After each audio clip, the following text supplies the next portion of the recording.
మనలో చాలామంది రోజుకి 20 టీ స్పూన్స్ కంటే ఎక్కువ షుగర్ తీసుకుంటున్నాం. మనకు అనిపించేది ఏంటంటే చక్కెర అంటే స్వీట్స్, డెజర్ట్స్ లేదా చాక్లెట్స్‌లోనే ఉంటుంది అని. కానీ నిజం ఏంటంటే మనం హెల్తీ అని భావించే చాలా ఫుడ్స్‌లో కూడా హిడెన్ షుగర్ ఉంటుంది. అంటే మనకు తెలియకుండానే వాటిలో చక్కెర దాగి ఉంటుంది. ఉదాహరణకు బ్రేక్‌ఫాస్ట్ సీరియల్స్, మ్యూస్లీ లేదా కార్న్ ఫ్లేక్స్ లాంటివి వీటిలో దాదాపు 3-5 టీ స్పూన్ షుగర్ ఉండవచ్చు. ఫ్లేవర్డ్ యోగర్ట్స్ అంటే స్ట్రాబెర్రీ, మ్యాంగో లాంటి ఫ్లేవర్స్ వచ్చే పెరుగు ఒక కప్‌లో దాదాపు 4-6 టీ స్పూన్స్. అలాగే టొమాటో కెచప్. ఒక టేబుల్ స్పూన్ కెచప్‌లో దాదాపు ఒక టీ స్పూన్ అంటే మనకు తియ్యగా అనిపించని కొన్ని ఫుడ్స్‌లో కూడా షుగర్ యాడ్ చేసి ఉంటుంది. ఇప్పుడు అసలు ప్రశ్న ఏంటంటే మనం రోజుకి ఎంత షుగర్ తినాలి? ఎంత తీసుకుంటే హానికరం? ఇవి అన్నిటిని మనం ఈ వీడియోలో తెలుసుకుందాం. అలాగే అల్ట్రా ప్రాసెస్డ్ ఫుడ్స్ అంటే ఏమిటి? అవి మన ఆరోగ్యానికి ఎందుకు హానికరం? ఇంకా ముఖ్యంగా మనం మార్కెట్‌కి సరుకులు కొనడానికి వెళ్ళేటప్పుడు అల్ట్రా ప్రాసెస్డ్ ఫుడ్స్‌ని ఎలా గుర్తించాలి? ప్యాకెట్స్‌పై ఉన్న లేబుల్స్‌ని ఎలా చదవాలి? ఇవన్నీ కూడా ఈ వీడియోలో వివరంగా చెప్తాను. ఈ వీడియో చివర్లో నేను మీకు 3 గోల్డెన్ రూల్స్ కూడా చెప్తాను. ఈ 3 గోల్డెన్ రూల్స్ ఫాలో అయితే హిడెన్ షుగర్ ఉన్న ఫుడ్స్‌ని ఈజీగా గుర్తించగలుగుతాం. Ultra processed ఫుడ్స్‌ని తగ్గించగలుగుతాం. అలాగే మన ఆరోగ్యాన్ని కాపాడుకోవచ్చు. అందుకే ఈ వీడియోని స్కిప్ చేయకుండా పూర్తిగా చూడండి. అందరికీ నమస్కారం. నేను డాక్టర్ ప్రియా రవి పీహెచ్‌డీ. ఈ సిరీస్‌లో అమెరికన్ క్యాన్సర్ సొసైటీ గైడ్‌లైన్స్ ప్రకారం మనం రోజు తీసుకునే ఆహారం, ఫిజికల్ యాక్టివిటీ, క్యాన్సర్ ప్రివెన్షన్ వాటిపై సైంటిఫిక్ గైడ్‌లైన్స్ ఏం చెబుతున్నాయో తెలుసుకుంటున్నాం. కాబట్టి ఈ సీరీస్‌ని తప్పకుండా ఫాలో అవ్వండి. ఇలాంటి వీడియోస్‌ని మిస్ కాకుండా ఉండాలంటే ఛానెల్‌ని సబ్స్క్రైబ్ చేసుకోండి. ఇప్పుడు చాలామంది ఆన్‌లైన్‌లో అడిగే కొన్ని ముఖ్యమైన ప్రశ్నలున్నాయి. అవేంటో చూద్దాం. రోజుకి ఎంత చక్కెర తీసుకోవాలి? రికమెండెడ్ షుగర్ లిమిట్స్ ఏమిటి? జంక్ ఫుడ్ ఎందుకు ఎక్కువగా తింటాం? ఆర్టిఫిషియల్ స్వీట్‌నర్స్ వాడటం మంచిదా? ఒక ప్యాకేజ్ ఫుడ్ కొనేటప్పుడు లేబుల్ ఎలా చదవాలి? హై షుగర్ ఫుడ్స్‌ని ఎలా గుర్తించాలి? హెల్తీ ఆల్టర్‌నేటివ్స్ ఏమన్నా ఉన్నాయా? సో, ఈ ప్రశ్నలన్నిటికీ సమాధానం మనకి ఈ వీడియోలో దొరుకుతుంది. ముందుగా ఒక విషయం క్లియర్ చేసుకుందాం. ప్రాసెస్డ్ ఫుడ్ అంటే ఏమిటి? అన్ని ప్రాసెస్డ్ ఫుడ్స్ అనారోగ్యకరమా? నిజం చెప్పాలంటే అన్ని ప్రాసెస్డ్ ఫుడ్స్ అనారోగ్యకరం కాదు. కొన్ని ఫుడ్స్‌లో మినిమల్ ప్రాసెసింగ్ అవసరం ఉంటుంది. ఉదాహరణకు ఫ్రూట్స్‌ని ఎక్కువగా కడగడం, లేకపోతే ఫ్రూట్స్‌ని ఫ్రీజ్ చేయడం, గ్రెయిన్స్‌ని పిండి చేయడం, అంటే గోధుమలు పిండి పట్టించడం, ఇవన్నీ మినిమమ్ ప్రాసెస్ కింద వస్తాయి. ఈ ఫుడ్స్ మనం మినిమమ్ ప్రాసెస్ చేయకపోతే అవి సేఫ్‌గా ఉండవు. స్టోరేజ్ చేసినప్పుడు పురుగు పట్టడం అట్లా జరుగుతుంది కాబట్టి మినిమల్ ప్రాసెసింగ్ ఫుడ్ అనేది చాలా ముఖ్యమైనది. కానీ ఒక వేరే కేటగరీ ఉంటుంది. అదేంటంటే అల్ట్రా ప్రాసెస్డ్ ఫుడ్స్. ఈ అల్ట్రా ప్రాసెస్డ్ ఫుడ్స్ అనేవి మేజర్‌గా ఇండస్ట్రీస్‌లో, కంపెనీస్‌లో తయారు చేసిన ఫుడ్స్. ఇక్కడ అసలు సమస్య మొదలవుతుంది. ఎందుకంటే మనం షాపింగ్‌కి వెళ్ళి ఒక ప్యాకెట్ తీసుకొని వెనక్కి తిరిగి ఇంగ్రీడియెంట్ లిస్ట్ చూస్తే చాలా పెద్ద లిస్ట్ కనిపిస్తుంది. అందులో ఎక్కువగా artificial sweeteners, flavours, colours, emulsifiers, stabilisers, ఎక్కువగా ప్రిజర్వేటివ్స్ ఇలాంటివి చాలా ఉంటాయి. ఇవన్నీ ఇండస్ట్రియల్ మ్యానుఫ్యాక్చరింగ్‌లో తయారు చేసిన పదార్థాలు. అటుగే వాటికి షెల్ఫ్ లైఫ్ కూడా చాలా ఎక్కువగా ఉంటుంది. ఈ ప్రాసెస్‌లో అసలు ఫుడ్ యొక్క ఒరిజినల్ ఫార్మ్ పూర్తిగా మారిపోతుంది. ఇలాంటి అల్ట్రా ప్రాసెస్డ్ ఫుడ్స్‌కి కొన్ని ఉదాహరణలు ఏంటంటే packaged snacks, instant noodles, biscuits, cookies, sugary drinks, breakfast cereals, ice creams, packaged fruit juices, processed meats. ఇలాంటి ఫుడ్స్‌లో ఎక్కువగా ఉండేవి ఫ్యాట్, షుగరు, సాల్ట్. అందుకే వీటిని high fat, sugar, salt foods అని కూడా అంటారు. హెచ్ఎఫ్ఎస్ఎస్ అని అంటారు. సో, ఐసీఎంఆర్ మరియు నేషనల్ డైటరీ గైడ్‌లైన్స్ ప్రకారం ఇలాంటి అల్ట్రా ప్రాసెస్డ్ ఫుడ్‌ను తరచుగా తినడం వల్ల obesity, diabetes, high blood pressure, heart diseases వచ్చే ప్రమాదం పెరుగుతుంది. అలాగే అమెరికన్ క్యాన్సర్ సొసైటీ ప్రకారం కూడా ఒబేసిటీ అనేది దాదాపుగా 13 రకాల క్యాన్సర్స్‌కి కారణమని చెప్తున్నారు. సో, ఇక్కడ ప్రశ్న ఏంటంటే, ఈ అల్ట్రా ప్రాసెస్డ్ ఫుడ్ మన ఆరోగ్యానికి ఎందుకు ఇంత హానికరం? దీనికి ముఖ్యంగా 3 కారణాలున్నాయి. మొదటిది వీటిలో క్యాలరీస్ చాలా ఎక్కువగా ఉంటాయి. కానీ మన శరీరానికి అవసరమైన ఫైబర్ చాలా తక్కువగా ఉంటుంది. రెండవది మన బాడీకి అవసరమైన మైక్రో న్యూట్రియంట్స్ లేక ఐరన్, మినరల్స్, వైటమిన్స్ ఇవి అసలు అందవు ఇలాంటి ఫుడ్స్‌లో లేదా చాలా తక్కువగా ఉంటాయి. మూడవది ఇవి మనకు ఇంకా తినాలనిపించేలాగా డిజైన్ చేయబడిన ఫుడ్స్. అంటే మనం తెలియకుండానే ఓవర్ ఈటింగ్ చేస్తాం. దీనివల్ల ఏమవుతుందంటే మన గట్ మైక్రోబయోమ్ డిస్టర్బ్ అవుతుంది. మన గట్‌లో ఉన్న గుడ్ బ్యాక్టీరియా తగ్గిపోతుంది. బ్యాడ్ బ్యాక్టీరియా పెరుగుతుంది. ఇన్‌ఫ్లమేషన్ పెరుగుతుంది. దీర్ఘకాలికంగా ఇదే తింటూ ఉంటే diabetes, heart diseases, metabolic diseases వచ్చే ప్రమాదం పెరుగుతుంది. ఇక్కడ ఇంకొక ముఖ్యమైన విషయం ఈ ఫుడ్స్‌లో ఎక్కువగా కనిపించేది హిడెన్ షుగర్. షుగర్ అనేది చాలా రకాల పేర్లతో ఉంటుంది. మనకు తెలియకుండా డిఫరెంట్ పేర్లతో ఫుడ్ లేబుల్స్‌లో కనిపిస్తుంది. అందుకే చాలామంది అడిగే ప్రశ్న రోజుకి ఎంత షుగర్ తీసుకోవాలి? గ్లోబల్ మరియు ఇండియన్ డైటరీ గైడ్‌లైన్స్ ప్రకారం రోజుకు యాడెడ్ షుగర్ 25 గ్రాముల కంటే తక్కువగా ఉండాలి. అంటే ఒక సాధారణ వ్యక్తి రోజుకు సుమారు 6 టీ స్పూన్ షుగర్ మాత్రమే తీసుకోవాలి. కానీ షాకింగ్ విషయం ఏంటంటే, ఒక కూల్ డ్రింక్ బాటిల్‌లోనే దాదాపు 35-40 గ్రాముల షుగర్ ఉంటుంది. అంటే మన డైలీ లిమిట్ కంటే దాదాపు డబుల్. ఇక్కడ చాలా మందికి ఒక సందేహం వస్తుంది. ఫ్రూట్స్‌లో కూడా షుగర్ ఉంటుంది కదా! అయితే ఫ్రూట్ షుగర్ మరియు కూల్ డ్రింక్‌లో ఉండే షుగర్ ఒకటేనా? టెక్నికల్‌గా చూస్తే రెండిట్లో కూడా గ్లూకోజ్ మరియు ఫ్రక్టోజ్ ఉంటాయి. కానీ మన శరీరంలో అవి ఒకే విధంగా పనిచేయవు.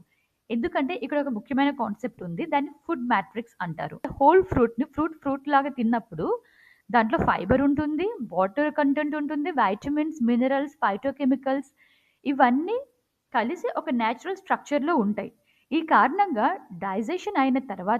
డైజెషన్ కూడా అంటే అరుగుదల కూడా నెమ్మదిగా జరుగుతుంది. బ్లడ్‌లో షుగర్ కూడా సడెన్‌గా పెరగకుండా స్లోగా రిలీజ్ అవుతుంది. కానీ అల్ట్రా ప్రాసెస్డ్ ఫుడ్స్‌లో లేదా కూల్ డ్రింక్స్‌లో ఫైబర్ అనేది నెగ్లిజిబుల్ అంటే జీరో. షుగర్ ఎక్కువగా కాన్సంట్రేటెడ్ ఫార్మ్స్‌లో ఫిల్ చేస్తారు. అందుకే బాడీ దాన్ని చాలా వేగంగా అబ్జార్బ్ చేసుకుంటుంది. అలానే బ్లడ్ షుగర్ సడెన్ స్పైక్ అవుతుంది. అందుకే ప్యాకెట్ ఫ్రూట్ జ్యూస్ తాగడం కంటే పూర్తి పండు తినడం చాలా మంచిది అని గైడ్‌లైన్స్ చెప్తున్నాయి. అయితే చాలామంది అనుకుంటాం ఇప్పుడు పంచదార వాడకం అంత హానికరం అయితే దానికి బదులుగా తేనె లేదా బెల్లం వాడితే హెల్తీ అవుతుందా అని. మూడిట్లో కూడా ప్రధానంగా ఉండేది సింపుల్ షుగర్స్ అంటే గ్లూకోజ్, ఫ్రక్టోజ్. అయితే బెల్లం మరియు తేనెలో చాలా తక్కువ మోతాదులో కొన్ని మినరల్స్ కూడా ఉంటాయి. కానీ మెటబాలిక్‌గా చూస్తే మన శరీరంలోకి వెళ్ళిన తర్వాత వాటి ప్రభావం చాలా వరకు షుగర్ లానే ఉంటుంది. అంటే క్యాలరీస్ దాదాపు ఒకేలా ఉంటాయి. శరీరంపై ప్రభావం కూడా దాదాపు సేమ్. ఏ రకమైన షుగర్ అయినా సరే చాలా తక్కువ పరిమాణంలో మాత్రమే తీసుకోవాలి. ఇంకా ఆర్టిఫిషియల్ స్వీట్‌నర్స్ గురించి కూడా మనకొక డౌట్ ఉంటుంది.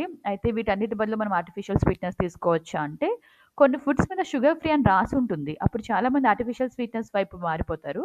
ఉదాహరణకు ఆస్పర్టేమ్, సకారిన్, సుక్రలోజ్ ఇవి సాధారణంగా షుగర్ కంటే తక్కువ క్యాలరీస్ ఇస్తాయి. కానీ రీసెర్చ్ ఏం చెబుతుందంటే, వాటిని రెగ్యులర్‌గా లేదా ఎక్కువ మోతాదులో వాడితే మెటబాలిక్ డిస్టర్బెన్సెస్ అవుతాయని, గట్ మైక్రోబయోమ్‌లో మార్పులొస్తాయని, అలాగే స్వీట్స్ తినాలి అనే క్రేవింగ్ ఎక్కువగా పెరుగుతుందని. అందుకే ఆర్టిఫిషియల్ స్వీట్‌నర్స్ ఉన్నాయంటే ఎంత కావాలంటే అంత తినొచ్చని కాదు. వాటిని చాలా తక్కువ మోతాదులో తరచుగా వాడకపోవడమే మంచిది. ఐసీఎంఆర్ ఎన్ఐఎన్ అంటే national institute of nutrition dietary guidelines ప్రకారం ఒక సాధారణ వ్యక్తి యాడెడ్ షుగర్ అయితే 25 గ్రాముల కంటే తక్కువ అంటే దాదాపు 6 టీ స్పూన్స్ కంటే తక్కువ తీసుకోవాలి.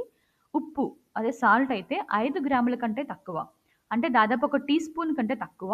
అలాగే విజిబుల్ ఆయిల్స్ మనం యూజ్ చేసే ఆయిల్స్ గానీ, ఫ్యాట్స్ గానీ సుమారు 30 గ్రాములు అంటే దాదాపు 2 టేబుల్ స్పూన్స్. టీ స్పూన్స్ వేరు, టేబుల్ స్పూన్స్ వేరు. దాదాపు 2 టేబుల్ స్పూన్స్ కంటే తక్కువ ఉండాలి. అలాగే సాచురేటెడ్ ఫ్యాట్ అంటే మనం రూమ్ టెంపరేచర్‌లో పెట్టినప్పుడు కొన్ని సాలిడ్ ఫార్మ్‌లోకి వెళ్ళిపోతా ఉంటాయి కదా! దాంట్లో సాచురేటెడ్ ఫ్యాటీ యాసిడ్స్ ఎక్కువగా ఉన్నట్టు అంటే నెయ్యి గానీ, కోకోనట్ ఆయిల్ గానీ, వనస్పతి డాల్డా గానీ ఇట్లాంటివి. ఇవి మొత్తం క్యాలరీస్‌లో మన 2000 క్యాలరీస్‌లో 10% కన్నా తక్కువ ఉండాలి. అంటే రఫ్‌గా అప్రాక్సిమేట్‌గా 22 గ్రామ్స్ అంటే దాదాపు 1.5 టేబుల్ స్పూన్స్ ఉంటుంది. అది కూడా డిపెండింగ్ ఆన్ మనం తీసుకునే ఫ్యాట్‌ని బట్టి డిపెండ్ అయి ఉంటుంది. హిడెన్ షుగర్ గురించి ఇంకొక ముఖ్యమైన విషయం ఏంటంటే, ప్యాకెట్ మీద షుగర్ అని రాయకపోయినా, షుగర్ ఉండకపోవచ్చు అని కాదు. షుగర్ అనేది చాలా డిఫరెంట్ పేర్లతో ఉంటుంది. గ్లూకోజ్ సిరప్ అయిన maltodextrin, dextrose, sucrose, fructose, maltose ఇవన్నీ గూడా షుగర్సే. ఫుడ్ కంపెనీలు ఏం చేస్తాయంటే, వేరు వేరు పేర్లతో వాటిని పెట్టి, మనకు షుగర్ ఎక్కువగా ఉందనే భావన రాకుండా చేస్తాయి. అందుకే ఎప్పుడైనా బయట ప్యాకెట్ ఫుడ్స్ కొనేటప్పుడు దాన్ని వెనక్కి తిప్పి ఇంగ్రీడియెంట్ లిస్ట్ చూడడం చాలా ముఖ్యం. ఇంకొక విషయం ఏమిటంటే, మనం ఎప్పుడైనా చిప్స్, కుకీస్ లేదా ఫాస్ట్ ఫుడ్ తింటున్నప్పుడు అది ఆపడం చాలా కష్టంగా ఉంటుంది. మనం ఇంకా తింటూనే ఉంటాం. పరిశోధనలు చెప్తున్నాయి అల్ట్రా ప్రాసెస్డ్ ఫుడ్స్ తినేటప్పుడు మనం రోజుకు సుమారు 500 అదనపు క్యాలరీలు తీసుకునే అవకాశం ఉంది అని.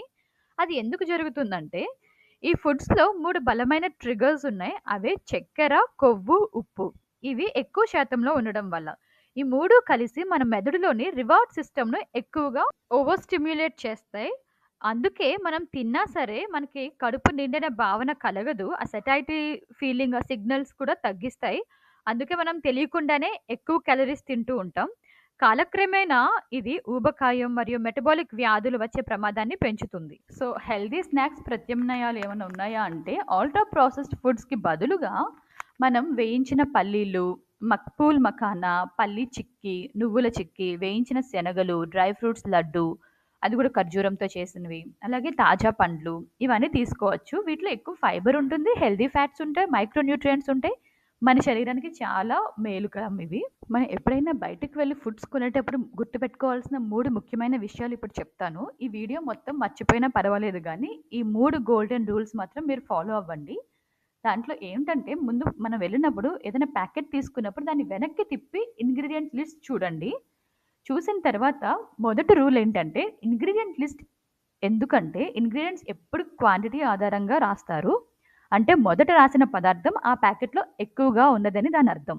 అందుకే మొదట 2, 3 ఇంగ్రీడియెంట్స్‌లోనే షుగర్, సాల్ట్, రిఫైన్డ్ ఫ్లోర్, మైదా, హైడ్రోజనేటెడ్ ఆయిల్స్ అలాంటివి ఉంటే గనక అది సాధారణంగా అల్ట్రా ప్రాసెస్డ్ ఫుడ్ కిందకే వస్తుంది. సో, మనకు కావాల్సిన ఇంగ్రీడియెంట్ లేకుండా వేరే ఇంగ్రీడియెంట్స్ ఉంటే దాన్ని తీసుకోకపోవడమే మంచిది. ఇంక రూల్ నంబర్ 2 ఏంటంటే, ఇంగ్రీడియెంట్స్ లిస్ట్‌లో ఎంత తక్కువగా ఉంటే అంత మంచిది. ఒక మంచి థంబ్ రూల్ ఏంటంటే, 5 కంటే తక్కువ ఇంగ్రీడియెంట్స్ ఉంటే ఆ ప్యాకెట్ మనం తీసుకోవచ్చు.